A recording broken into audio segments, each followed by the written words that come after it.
Chers collègues, à mon tour, avant de commencer mon exposé, je voudrais bien entendu remercier les efforts que les organisateurs de la conférence ont fait pour arriver à ce magnifique ensemble. C'est vraiment dynamisant et enthousiasmant de pouvoir vivre ces 2 jours. Je les remercie en particulier de ne pas avoir imposé de limite d'âge pour les intervenants. Mais il faut avouer que j'ai eu quand même un petit peu peur en regardant la dernière image que Dominique nous a montrée hier de son introduction. Ça m'a fait fort plaisir, évidemment, en tant que Belge, de voir une image de Tintin. Mais ça m'a rappelé aussi que l'entête du journal de Tintin, c'est de 7 à 77 ans. Donc pour cette année, ça va encore. On verra l'année prochaine. De ce fait, vous connaissez mon âge. Bien. Le principe Matrioshka des archives dans les archives. Alors, de quoi s'agit-il? Eh bien, nous avons découvert, en 2 mots, en étudiant ces archives depuis quelque temps déjà, qu'il y a des documents dont il est difficile d'expliquer la présence dans ces archives d'Urrutu. Alors, en 2 mots, tout le monde sait évidemment, enfin c'est toujours ce que je pense et j'espère, de quelles archives il s'agit. Ce sont les archives des Kalamakhu de la déesse Anunitum Asiparamannum, Inanamansum et son fils Urrutu. Comme toutes les choses importantes en ce monde, ces archives ont été découvertes par hasard. Pourquoi par hasard? Eh bien, au milieu du site de Teleder, donc Siparamannum, il y a une dépression. Et notre archéologue, Hermann Gasch, a voulu savoir est-ce que c'était un cours d'eau qui passait au milieu. Pour ce faire, il a fait une tranche d'une berge à travers le chenal jusqu'à l'autre berge. Et à l'autre berge, par hasard, il a découvert une maison. Et dans cette maison, nous avons découvert 2000 et des tablettes d'archives. Donc c'est le hasard qui a fait la découverte. Ensuite, en étudiant ces archives, nous avons pu établir ce que j'ai décrit dans mon Verba volant scripta non manent, un peu l'histoire de ces archives. Nous savons qu'Inanamansum est originaire de Sipar Yakhurum, la ville jumelle, où sa famille était composée principalement de prêtres lamentateurs, des Kalous. Lui a été nommé probablement au début du règne et par le roi Amiditana Kalamakhu, donc le grand lamentateur de la déesse Anunit, et de ce fait, il a déménagé à Sipar Amnanum. Il a d'abord loué une maison. Il a pris avec lui de Sipar Yakhurum, nous le savons, une partie, ou peut-être de la totalité de ce qui restait encore des documents d'archives mentionnant ses ancêtres. Il a pris ça avec lui à Amnanum. Dans sa maison de location, évidemment, il a continué sa fonction de grand lamentateur et ses activités économiques, donc nombre de documents s'y sont ajoutés. Et finalement, en Amiditana 28-29, il a acheté 3 petites maisons qu'il a fait détruire. Il a construit sa grande maison à la place de ces petites maisons. Et dans le locus, une petite chambre, le locus 22, il a entreposé ses archives qui n'ont cessé de grandir, évidemment.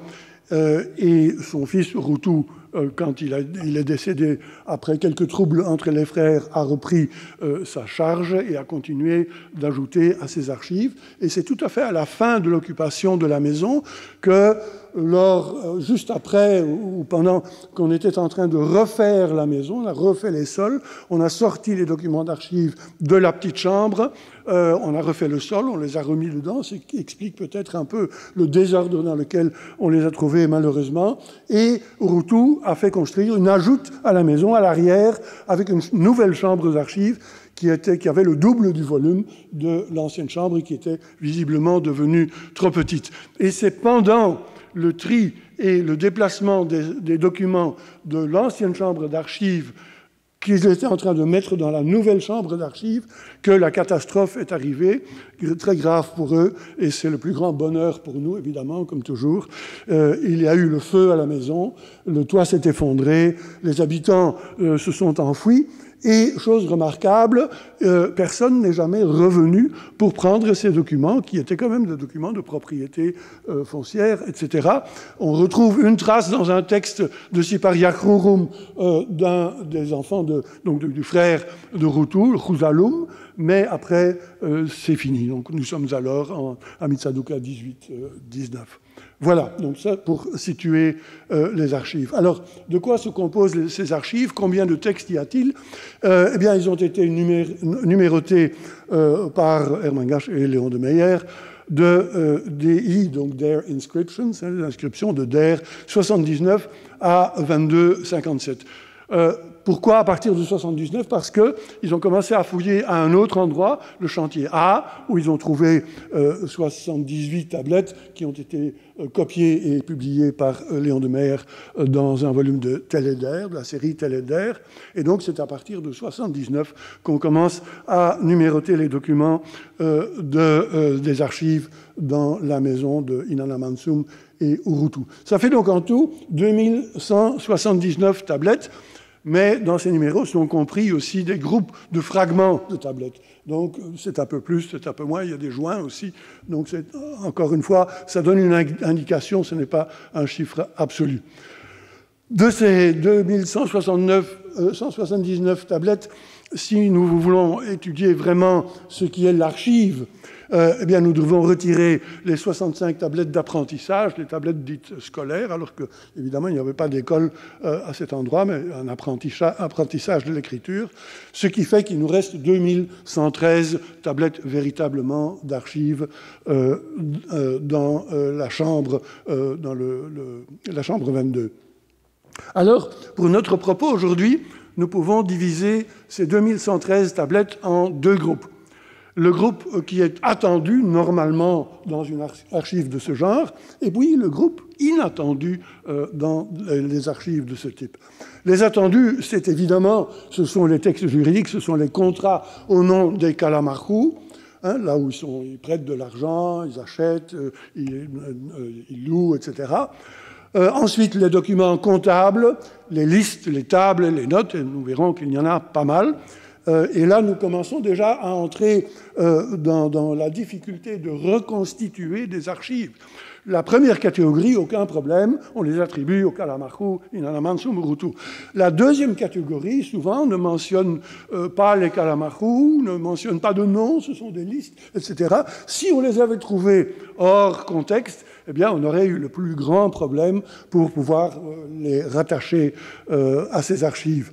Ensuite, il y a évidemment les fameuses chaînes de transmission, et là aussi, je suppose toujours que tout le monde sait ce que c'est, mais enfin, pour ceux qui ne le savent pas peut-être dans les détails, je résume vite fait. Lorsque un bien immobilier, et l'initiateur de cette trouvaille est Dominique Charpin, évidemment, qui est le premier à publier, ça nous a fort frustrés d'ailleurs, parce qu'on avait découvert le système dans les archives d'Urutu, et puis on dit on va publier, et puis la publication, Dominique est arrivé, on a eu le bonheur que ce soit publié et que ça ait confirmé ce que nous savions, mais bon, on arrive bien. Bon, ça va. Les chaînes de transmission. Qu'est-ce que c'est lorsqu'un bien immobilier, que ce soit un champ ou une maison, est transmis, c'est-à-dire vendu, échangé, hérité? Eh bien, évidemment, un document est établi. L'acheteur reçoit ce document, mais doit en même temps recevoir tout le dossier afférent à l'histoire de cette propriété immobilière. Donc, on remonte à la vente ou l'héritage ou l'échange précédent, puis précédent, puis précédent. Ce sont ce qu'on appelle les tablettes Jourdaix, jusqu'à ce qu'on arrive à la naissance de la maison ou du champ, et c'est la tablette Umatim, ça c'est le point final. Lorsqu'on transmet un bien, lorsqu'on vend ou on échange ou on hérite, il faut que toute cette chaîne soit transmise. Lorsqu'elle est complète, on est heureux parce qu'on peut suivre tous les échelons. Lorsqu'elle est incomplète, dans l'Antiquité, pas moderne, mais dans l'Antiquité, lorsque déjà il y avait des documents manquants, eh bien, ils ont eu la bonne idée d'écrire un nouveau document qui stipulait exactement toutes les phases de transmission connues du bien en question, en stipulant combien de tablettes contenait le dossier, combien de tablettes manquaient, et si possible, exactement, quelles étaient les tablettes qui manquaient et qui devaient revenir, évidemment, si jamais elles étaient trouvées au nouvel acheteur. Ce sont là donc des dossiers. Et voilà, encore une fois, un problème dans la reconstitution des archives. Ce sont là des dossiers qui voyagent, verba non man, scripta non manent. Ce sont des dossiers qui voyagent, puisque chaque fois que le bien est vendu, eh bien, tout le dossier déménage dans une nouvelle archive. Et ça peut se faire 2 fois, 3 fois, 10 fois, 15 fois, avant d'arriver dans l'archive finale, qui n'est que l'archive finale, parce qu'il y a eu un incendie dans la maison. Sinon, ces biens, ou certains de ces biens, auraient pu se remettre à voyager également. Pour notre propos, il est important de constater que dans ces dossiers, il y a toutes sortes de noms de personnes, de vendeurs, d'échangeurs, de personnes qui héritent, qui n'ont rien à voir avec la famille des Calamachu. Il n'y a que le dernier document qui stipule que ce soit vendu, échangé, donné, etc. Aux Calamachu. Donc là, nous avons une masse de personnes qui n'appartiennent pas, qu'on n'attendrait pas trouver dans de telles archives, mais grâce au mécanisme, au système des chaînes de transmission, ils ont bien leur place dans cet ensemble. Ensuite, il y a bien entendu les lettres. Nous en avons pas mal dans les archives de Rutu. Et là, encore une fois, il faut dire que pour la reconstitution des archives, dans ce cas-ci, en tout cas, c'est un problème, parce qu'aucune de ces lettres, aucune n'est adressée à Inanna Mansum ou Urutu. C'est-à-dire que toutes ces lettres sont adressées à Anna Awilim, Anna Abia, Anna Belia, Anna Shapiria, et jamais on ne nomme le destinataire. Probablement, ces lettres sont assez récentes et donc adressées à Urutu, mais en tout cas, nous pouvons être certains qu'elles étaient bien adressées à un des 2 Calamachu, ce qui explique leur présence dans ces archives. Alors, les documents inattendus. Eh bien, ce sont des documents anciens qui mentionnent des ancêtres de Calamachu. C'est le fameux lot d'archives anciennes de Sipariakhrurum que Inanna Mansum avait pris avec lui en déménageant à Siparamnanum et qui a donc voyagé donc le voyage à Amnanum, puis dans la maison de location, puis dans la maison définitive où nous les avons retrouvés. Ça, c'est un peu inattendu. C'est le groupe L qu'on a retrouvé avec bien déligné, comme si ça avait été entreposé dans une sorte de petit coffre, et donc au sujet desquels j'ai écrit dans Open de Tablet Box dans le Festschrift Stoll. Et puis finalement, et c'est ça qui a éveillé notre curiosité, parmi les documents inattendus, nous avons des contrats où n'apparaissent pas les Calamachu dans aucune qualité, où apparaissent des personnes qui clairement n'appartiennent pas à la famille, et là, ça devient un peu inexplicable. Et pour tout vous dire, dans ce que je vais vous dire aujourd'hui, je pense avoir trouvé une raison, une explication pour un petit nombre de ces documents, mais pour le plus grand nombre, ça reste encore toujours un mystère, et c'est ce qui est de formidable à la syriologie. Il y a toujours des mystères à résoudre, et ça n'en finit pas. Bien, composition des archives, 2113 textes, vous ai-je dit, et selon les critères qui sont utiles pour aujourd'hui, nous avons donc 513 documents mentionnant Inanna Mansum comme partie active, évidemment. 506 mentionnent Urutu. Malheureusement, il y en a 207 qui sont endommagés, donc nous ne pouvons pas savoir exactement quel est le nom des parties actives. Il y a 606 documents de comptabilité avec les lettres et autres.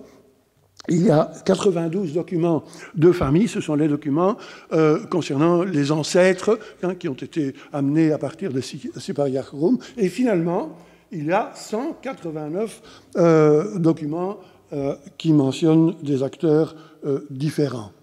Et c'est évidemment de cela que nous allons parler.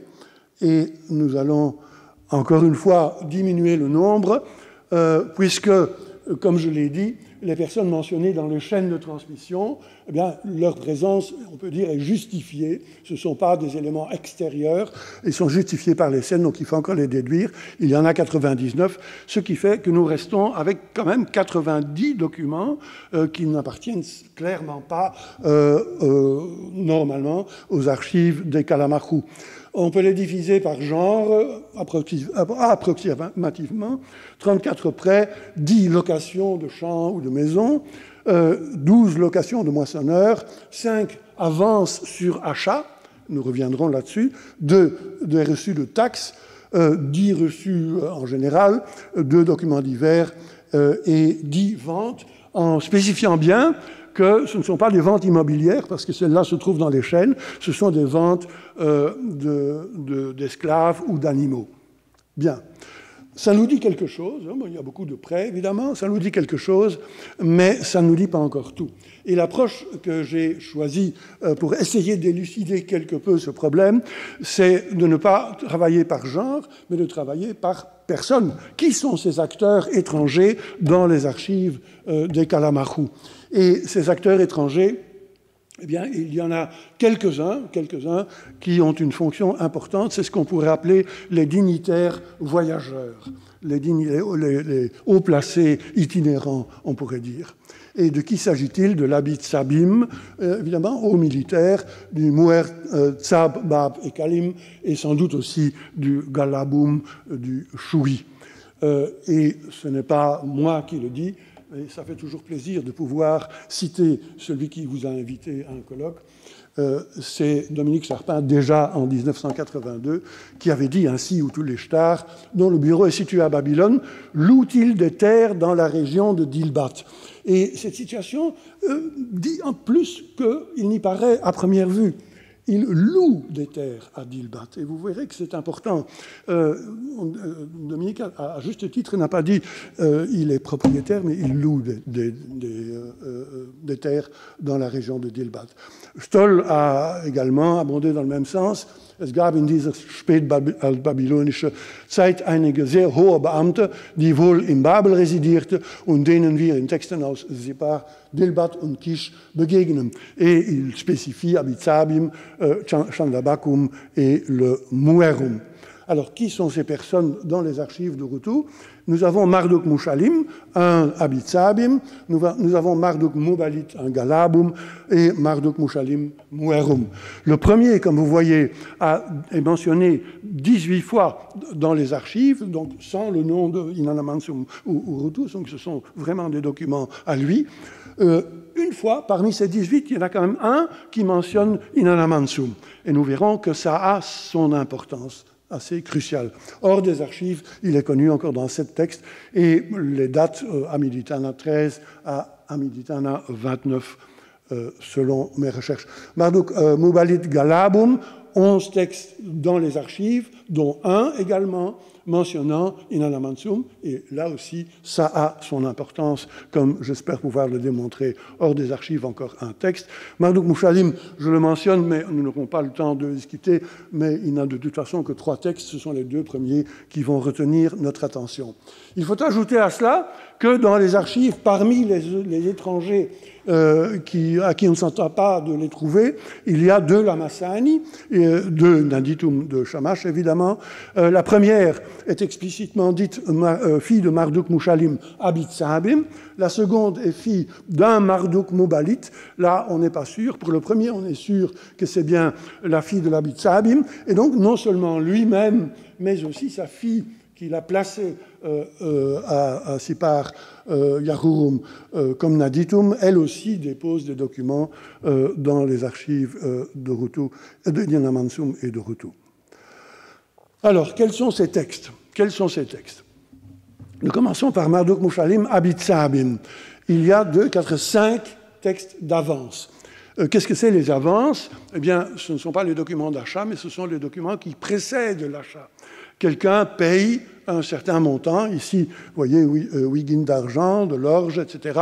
Et c'est un premier ou second paiement en vue d'autres paiements qui viendront compléter jusqu'à ce que la somme de la vente, de la valeur du bien en question est atteinte. Au moment où cela est atteint, on écrit évidemment le document de vente et ces documents-là deviennent obsolètes. Alors nous avons 5 documents d'avance. Donc Marduk Muchalim donne une avance à Ibn Sherum pour acheter un champ, à Nana Mansoum pour acheter un champ, à Binissin pour acheter un champ, à Belfounou pour acheter un bovin et à Sinemugurani pour acheter une maison. Si vous voulez savoir plus sur ce genre de texte et un développement bien plus élaboré, je vous renvoie à l'article de Catherine de Graaf, Many a Mickle Makes a Muckle, dans l'excellente revue Acadica. Alors, la dernière colonne, groupe, c'est simplement, je reviendrai là-dessus à la fin de mon exposé, si j'arrive aussi loin, ça indique dans quel groupe, dans quel lot de tablettes, parce que ça nous savons grâce aux fouilles très systématiques, dans quel lot de tablettes le document a été trouvé. Donc ces 5 ont été trouvés dans les lots K et L qui sont proches les uns des autres, comme on le verra tout à l'heure. Qu'est-ce qu'on peut déjà dégager de ceci ? Eh bien, nous avons des avances pour l'achat de champs. Malheureusement, les champs ne sont pas spécifiés quant à leur localisation. C'est simplement pour acheter un champ. Mais ça nous dit quelque chose, parce que qu'est-ce qui manque? Et pourtant, j'ai cherché. Qu'est-ce qui manque? Eh bien, c'est le document d'achat final. On commence à faire des avances, et c'est évidemment le but d'acheter la chose finalement, d'acheter le champ, d'acheter la maison et le bovin. Eh bien, ce document d'achat n'a pas été trouvé dans les archives. Bon, on peut toujours dire que ça a disparu, etc., mais l'histoire est bien plus belle si on dit que ce n'était tout simplement pas présent. Et quelle pourrait être la raison de la non-présence du document d'achat? Eh bien, Marduk Muchalim est un dignitaire itinérant. Et lorsqu'il est à Sipar, clairement, il investit dans l'immobilier local, il achète des champs, il achète une maison, il achète un bovin pour, évidemment, le travail dans les champs, et les documents temporaires, il les paye localement, évidemment. Donc ceux-là sont conservés localement, et comme il n'a pas d'archives locales, il les donne à Inanna Mansoum pour les garder dans ses archives à lui, et quand finalement le bien est vendu, eh bien, il prend évidemment le document de vente avec lui à Babylone, parce que ça, c'est le document qu'il devra garder. Ça, c'est le document principal. Voilà. Donc, il achète des champs, etc., sur une période de 8 ans, et les contrats d'achat manquent. Bien. Contrat de location de moissonneur, aussi de la part de Marduk Muchalim, il donne de l'argent, parfois de l'orge, à des personnes pour pouvoir disposer de moissonneurs lorsque sera venu le temps de la moisson. Là aussi, ça prouve, encore une fois, qu'il s'est procuré des champs localement qu'il doit faire travailler. Encore une fois, il s'agit de documents qu'on pourrait qualifier de locaux. C'est à Sipar qu'il loue des moissonneurs, qu'il donne de l'argent pour l'autre. Ça n'a aucun sens d'amener ces documents à Babylone pour alors revenir et contrôler si c'est bien. Non, il vaut mieux que ces documents restent sur place. Donc, il obtient des moissonneurs, ce qui pourrait correspondre à ses achats, enfin ses avances d'achat de champs depuis Amiditana 24. Oui, on pourrait noter la présence de Nana Mansoum, fils de Sinacham Idinam, auquel il avait payé une avance pour acheter un champ et auquel il donne maintenant de l'argent pour que celui-ci lui fournisse des moissonneurs au moment venu. 3 prêts se trouvent aussi que Marduk Muchalim a concédé, des prêts en orge, de assez grande quantité d'orge, peut-on dire, et là aussi on peut le rattacher au fait qu'il ait localement des champs qui vont lui rapporter de l'orge, évidemment, grâce aux moissonneurs. Alors que peut-il faire de cette orge? Il peut l'amener à Babylone, bon, c'est nécessaire, ou il peut donner des prêts localement pour faire fructifier, disons, les revenus de ces champs. Il y a aussi 2 commenda, comme je les appelle, suivant Skeist, dont tout le monde ne sera pas d'accord sur le terme, mais qu'est-ce que ça veut dire? Ce sont des textes anachimim, donc on paye quelqu'un, on lui donne de l'orge dans ce cas, pour acheter quelque chose, et ce quelqu'un devra fournir la chose achetée un peu plus tard, selon la convention établie. Il achète quelque chose, malheureusement l'objet est cassé, mais il achète aussi des khatoum, des guishpas, et je ne sais pas si en français le terme houlette est la bonne traduction, mais j'adore ce mot. la houlette, ça évoque toute une sorte d'épâtre, la campagne, c'est beau, c'est joli. Bon, il achète des houlettes, sans doute parce que, bon, s'il s'agit bien des bâtons de berger, ça veut dire qu'il aurait aussi acheté des moutons, probablement. Et pour la bonne compréhension,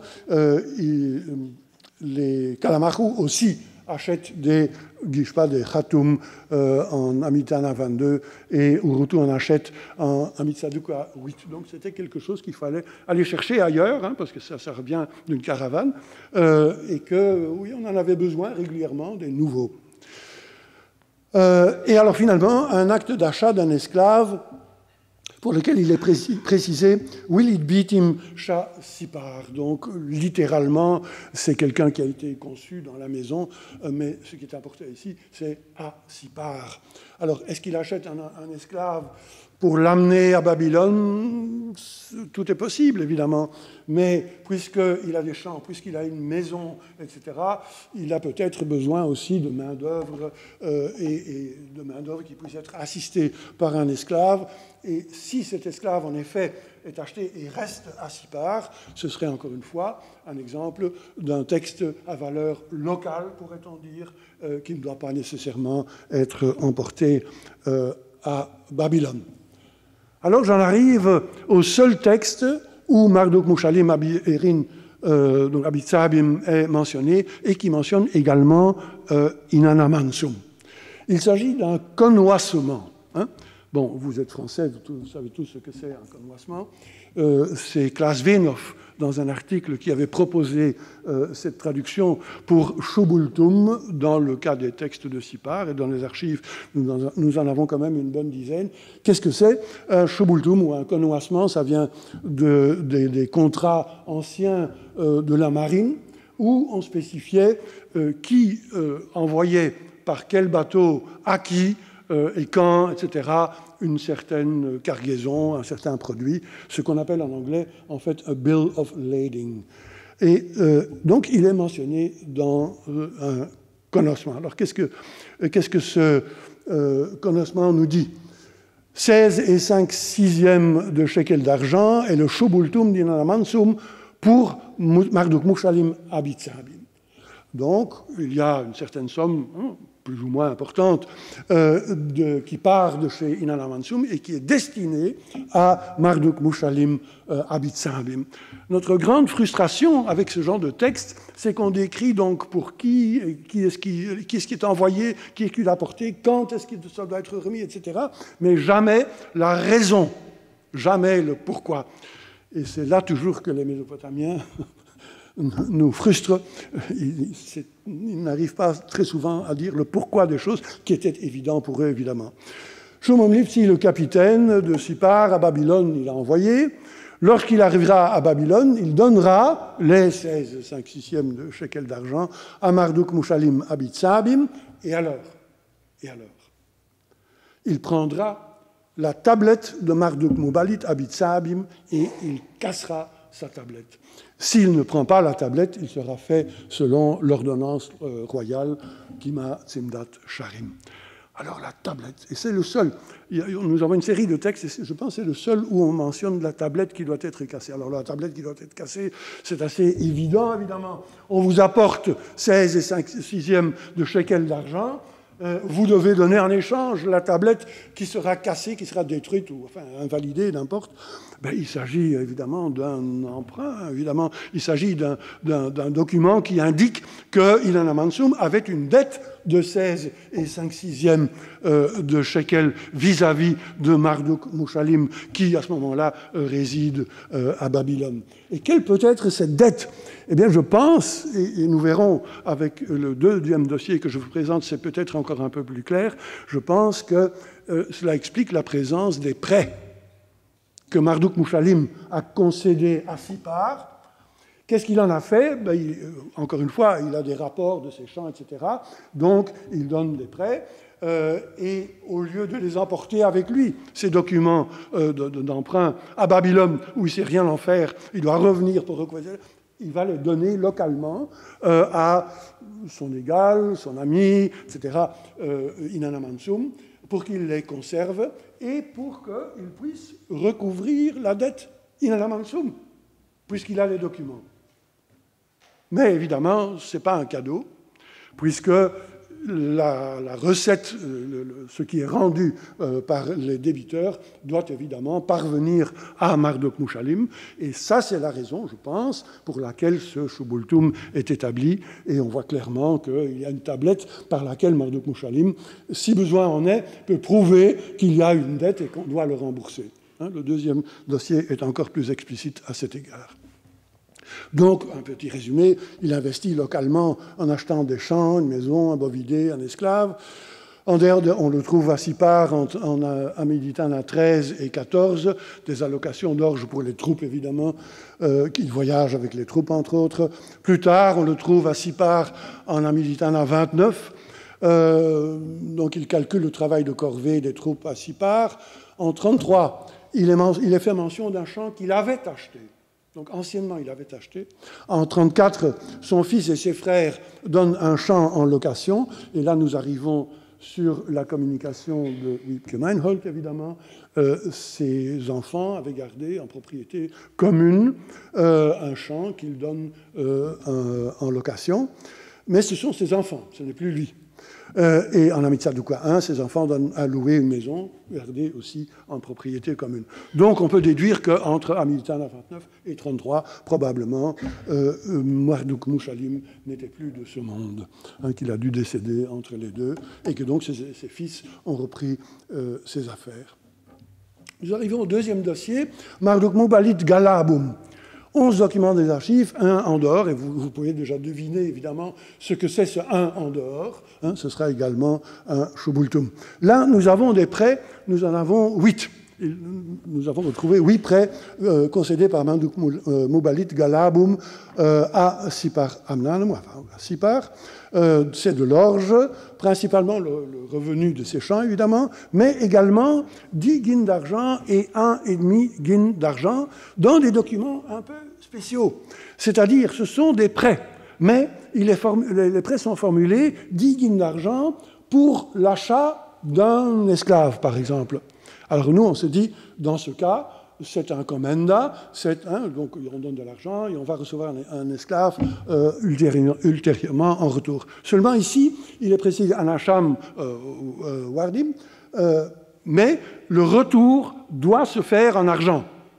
On ne doit pas rendre l'esclave, on ne doit pas donner l'esclave, on doit le faire. Donc ce sont de véritables prêts, et il faut donc considérer que dans ce cas-ci, le anashimim est un peu du même niveau que anausatim, ananashpakutim. Ce sont des précisions sur l'emploi qu'on en fera, mais ce n'est pas l'objet de l'emprunt véritablement. J'ai mis en jaune les 10 shekels d'argent et le 1,5 shekel d'argent parce que nous avons un autre connoissement où il est dit 11,5 de shekel et le shubultum dienalamansum pour Marduk Mubalit Galabum. Il a envoyé 2 personnes. Dès qu'ils arriveront à Babylone, le shubultum apporté, ils donneront. S'ils ne le donnent pas, il sera fait selon l'ordonnance royale. Là, nous avons, est-ce un hasard ou non? Impossible de le dire, mais nous avons 2 emprunts de 10 et 1,5 de shekel d'argent. Nous avons 11,5 de shekel d'argent qui doivent être remboursés à Marduk Muchalim à Babylone. C'est quand même, ce serait bizarre que ce soit un simple hasard. Je retourne en arrière pour vous montrer les dates. J'espère que... Oui, voilà. Les dates. Et le pointeur. Formidable. Le premier prêt de 10 guines d'argent est concédé en Amitsadouka 1,1,1 par rapport à la Misharum. Dominique nous en dira plus certainement tout à l'heure. C'est un peu bizarre. Le second prêt, c'est Amitsadouka 1,1,4 et le connoissement, c'est en 1,1,8. Donc 4 jours après que les prêts ont été, ou un peu plus, que les prêts ont été concédés, déjà on envoie l'argent. Et donc ça dit quelque chose sur, si ma reconstruction est correcte, ça dit quelque chose sur le fonctionnement des choses. On dira, voilà, tu reçois les documents, tu pourras plus tard récupérer l'argent, mais il faut que tu me payes immédiatement, il faut très vite, je dois avoir mon argent à Babylone.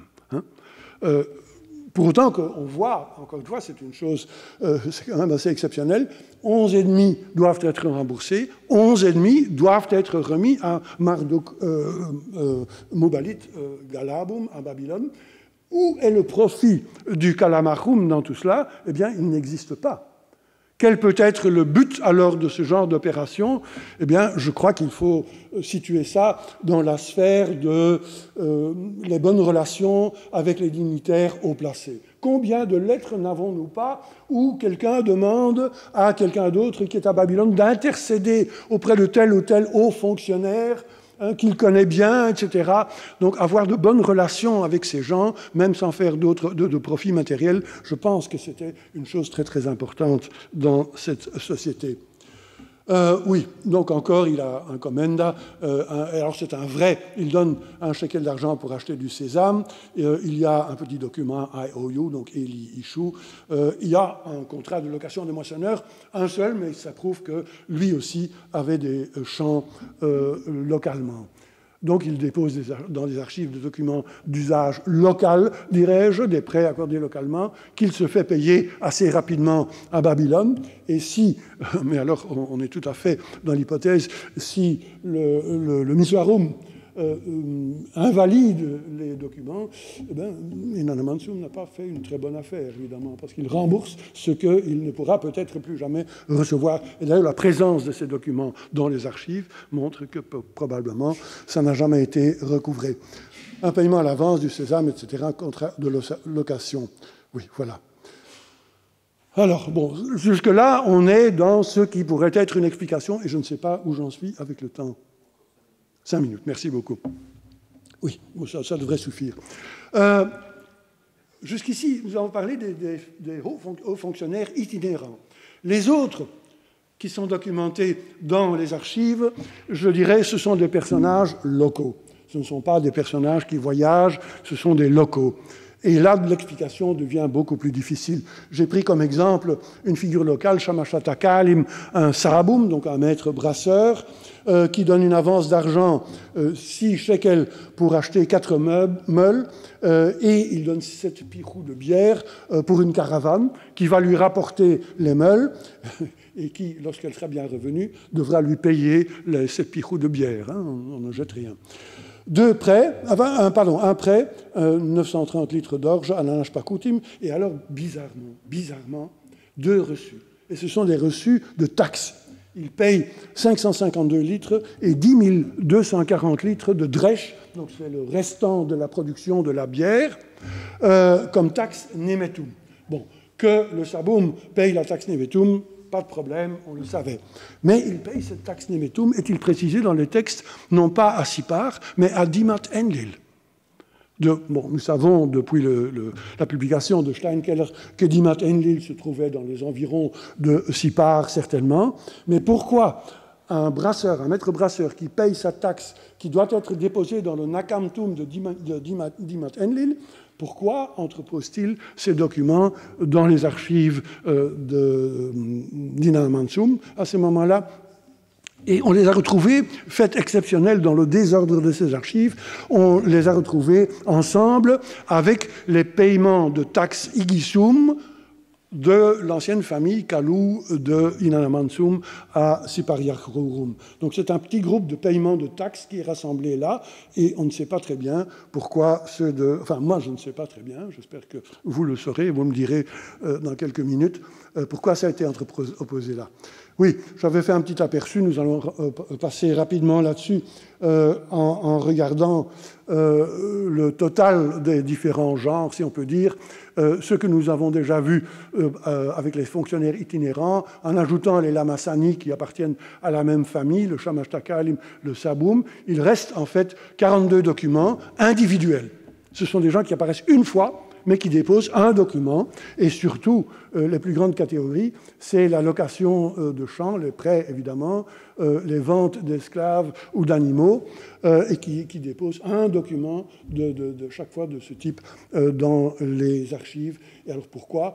La seule chose qu'on peut dire, mais ça dit quelque chose et ça ne dit rien du tout, c'est que ce sont des familiers des Kalamachou, des clients, des gens qui sont liés à eux, et qui donc déposent leurs documents, qui n'ont peut-être pas d'archives personnelles, et qui les déposent chez eux. Mais ce serait bizarre que ces personnes n'aient qu'un seul document à déposer, il doit y en avoir plus, mais qu'on n'a pas retrouvé. Voilà, les 12. Oui, parmi les documents épars, il fallait quand même absolument que je vous montre celui-ci, ne fût-ce que pour souhaiter la bienvenue à la princesse Iltani. Je sais que récemment, on a voulu lui dire au revoir, et c'est une très belle chose de dire au revoir aux dames, mais je pense que c'est quand même une personne, elle est active, c'est la fille du roi, et en accord avec le travail de Rinsdebourg sur la famille royale, je dirais qu'il doit probablement s'agir de Iltani II, la fille de Samsu-Iluna, qui accorde un prêt. Là encore, pourquoi ce document se trouve-t-il dans les archives de Routou? Est-ce que c'est encore une bonne connexion avec les personnes importantes dans l'entourage? La question reste ouverte. Et pour ceux d'entre vous qui diraient « oui, mais enfin, on peut quand même peut-être dégager quelque chose de la disposition des textes dans les différents lots d'archives », petite déception. Les textes de Marduk Mushalim Abitsabim, s'ils ont été déposés en même temps, n'ont jamais formé un groupe cohérent. Dans le lot K, il y en a 7, dans le lot L, il y en a 7, mais aussi dans le lot A, ici, il y en a un, une location de moissonneur. Dans le lot E, il y en a un. Dans le lot J, il y en a un, c'est-à-dire ils sont un peu dispersés, ce qui pourrait être expliqué par le fait que ces documents ne sont pas rentrés ensemble, mais petit à petit dans les archives et qu'on les a mis un peu de façon éparse. La même chose. Oui, j'ai déjà révélé le mot de la fin. Bon, c'est un peu mal. Les prêts, la forte concentration dans le lot K, donc les prêts toujours de personnes étrangères au Kalamakou, mais grande dispersion dans le reste. Et pour finir, non pas avec une matrioshka qui est quand même un peu actuellement, mais quelque chose qui vous parle beaucoup plus. En France, je terminerai sur cette image qui donne exactement le même sens, mais d'une autre façon. Et je vous remercie pour votre attention.